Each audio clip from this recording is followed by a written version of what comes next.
যে আমাদের এই গোয়েন্দা সংস্থাগুলো যদি অ্যাক্টিভলি কাজ করতো তাহলে মেঘনা আলমের ঘটনাটা চুপচাপ সলভ হয়ে যেত এবং এটা ইয়া পর্যন্ত যেত, আদালত পর্যন্ত যাওয়া যেত, কিন্তু এটা মিডিয়াতে হতো না। এবং বাংলাদেশের সাথে সৌদি গভর্নমেন্টের যে একটা রিলেশন যেটা আছে, এবং তারা একটা ইনভেস্টমেন্ট ফ্রেন্ডলি, এবং এইটাই হচ্ছে বেস্ট টাইম ছিল যে তারা 20 বিলিয়নের মতো ইনভেস্ট করতে চেয়েছিল পুরো আওয়ামী লীগ টেনিউর, এই সমস্ত তারা ফাইল বন্দি করে রেখে দিয়েছে।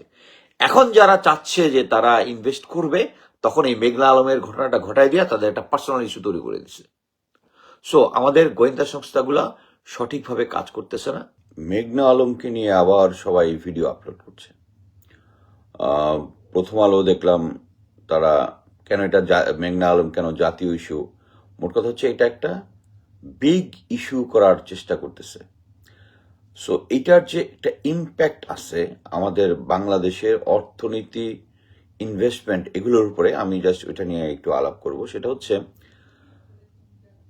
আমরা সবাই জানি যে যারা এক দেশ আরেক দেশ থেকে ডিপ্লোম্যাট হিসাবে থাকে তাদের কিছু ইমিউনিটি আছে। ইমিউনিটি মানে হচ্ছে এখানে কোনো যদি তারা কোনো ক্রাইম করে এটা থেকে তারা মুক্ত, এবং এটা জেনেভা কনভেনশন অনুযায়ী প্রাপ্য। এবং